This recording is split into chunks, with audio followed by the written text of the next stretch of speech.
Hey everybody, David here, and today I want to talk about the Mighty Ducks Game Changers, which is a series that's on Disney Plus that actually just wrapped up its 10th and maybe final episode, or at least for this season. And look, as someone who was, when I first heard about this series, I was like, at first I was like, really? And then I heard Emilio Estevez was coming back as Gordon Bombay from the original trilogy. And I was like, okay, this could be cool, especially with Cobra Kai. It made me realize, and I really like Cobra Kai a lot. I said, okay, maybe this could work. And I was someone that grew up with the Mighty Ducks when I was a kid. That the first movie came out when I was about 9 years old, so it came out the right time when I was just at that age. And I enjoyed. I went back last year to actually rewatch all of them for the first time in like a long time. And I'll say the first movie I think holds up the best. The second movie is a worthy sequel, but not quite as good as the first one. And then the third movie is easily the weakest film by far, but it's all right. It's all right. It has its problems, but they're kid films, so whatever, or family films, I like to say, that are geared towards kids. So hearing about this show, I was a little iffy, maybe not. I'll wait for the first trailer. First trailer comes out and it was terrible. Okay, if you're someone that enjoyed that first trailer or the first couple of trailers, congratulations. But for me, they did not work. And they actually kind of turned me off, which actually had me thinking maybe I'm going to skip this series. But then one morning, it was during the time when Falcon and Winter Soldier was airing on Disney Plus, being put up every Friday. The newest episode of Falcon and Winter Soldier was up. I woke up really early that morning, like 3 a.m. or something like that. Not purposely, but accidentally, and I couldn't get back to sleep. So I watched Falcon and Winter Soldier that morning.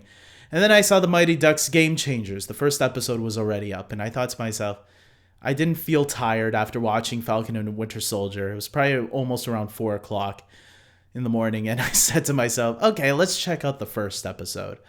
So I put it on, and I gotta say, it was really quite enjoyable, and it took me by surprise. It was really charming, heartwarming, and it was great to see Emilio Estevez back. I really enjoyed the chemistry with these kids. I really enjoyed Lauren Graham as Alex, the mother of Evan, who was the main kid. He was like kind of like the Charlie of the series. Charlie, if you go back and watch the original films, the first three films, Charlie was played by a young Joshua Jackson before he went on to Fringe and Dawson's Creek and stuff like that. Evan was kind of like the Charlie character of this series. His mother, Alex, and Gordon Bombay, there might have been a little flirtation going on there. We never really get a full out status on the relationship by the end, but it looks like it could continue to develop more if maybe they get a second season. I really enjoyed the kids, like I said, in this series, and it surprised. The series is a little predictable. I'm gonna say, like, the thing that happened in the final episode that happens with the title of the Mighty Ducks, and if you know what I'm talking about, because in this series, the team that's created for this new group of kids is called the Don't Bothers, because they're people that, were cast. The main character, Evan, was casted out of the Mighty Ducks. The Mighty Ducks are kind of like the villains of this show, which is kind of like the Cobra Kai connection a little bit. But at least in the original Karate Kid, Cobra Kai were the villains. In this case, the Mighty Ducks were always looked as the heroes, right? The underdogs. In this case, the Don't Bothers are the underdogs. They're the new team that's created for this series. It's hard for me not to spoil it, but look, if you haven't watched it yet, or if you don't plan to, basically I knew what was going to happen at the end. I'll leave it at that. And it was pretty predictable when you really think about it, and it needed to happen. That's not a bad thing. But you knew they were going to have to somehow reverse things in some way. So I'll leave it at that before I probably spoiled already enough, but whatever. Look, the kids in this show were really enjoyable and fun to watch. There were some really funny I'll admit the first episode and the final episode were probably the two best episodes of the series. Funny enough, the one that opened the show and the one that closed the show. I really did love the nostalgia trip that the sixth episode gave us, where the original Ducks return. That was, if you are a fan of the franchise, the sixth episode was definitely for you, because it was great to see some old familiar faces now grown up, and where they are. Apparently, I after that episode, I had to see where have these guys been for a while, and apparently some of them have still hung out and are still friends. Some of them are very familiar and have been in very big projects, and others maybe don't act as much anymore nowadays. Some of them do, but yeah, it was great seeing those guys. One character that I really did like, the kid who played Logan. This Logan character, and let me tell you what. He comes into the show. He's the kid from Toronto, first of all. He's even wearing the Toronto Maple Leafs jersey. So Toronto represents. So that got me happy right away, knowing that we have a Toronto representative. I found out the kid's actually from Vancouver, or at least his IMDb page said that. But it was cool, like, yeah, Toronto represent. And look, as someone who lives in Canada, the Toronto Maple Leafs aren't the best players in the world. But I'm like, yes, he's going to be Canadian. Canadians invented hockey. He's going to be the best player on the team. And he's the kid that, he waves his hair back. You think he's going to get all the ladies and stuff like that. He gets on the ice. First thing that happens, he falls down on the ice. And I'm like, great. The Canadian is the one that can't even skate.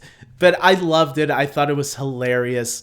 And so that was when you have a Canadian on your show, even if he wasn't really Canadian, it's still cool that Canada is being represented, especially since we are the country that invented hockey. I mean, I'm not even a huge sports fan, but it's still cool for me. I get geeked out whenever I hear this character's from Canada, or this character's from Toronto, even more so. So like when Wolverine says that I'm Canadian, it's like, yes. I don't know why. I just geek out over it. Representing our country. But he turns out to be the worst player on the team. Until somewhere towards the end, Gordon Bombay gives him a trick and he's like, yes. So there you go. Look, I thought this was a fun series, and I thought all the characters was great. I think seeing Gordon Bombay played by Emilio Estevez again was great. I do feel like they were a little shady on their past in the previous films, because I was like, well, wait a minute. Wasn't Gordon Bombay like a lawyer the last time we saw him? Because I did go back and rewatch all the films. And I did it again this year. I decided around the time when the show was airing, I said, let me go back and rewatch the films again. Because when they were hinting at like something drastic happened to him in the past to make him quit hockey and hate it, I was like, when did that happen in the movies? And I went back again. And it was like some things didn't really make too much sense. It's like they were ignoring the third film a little bit. And maybe I don't think it was that bad. They're kid films, so come on.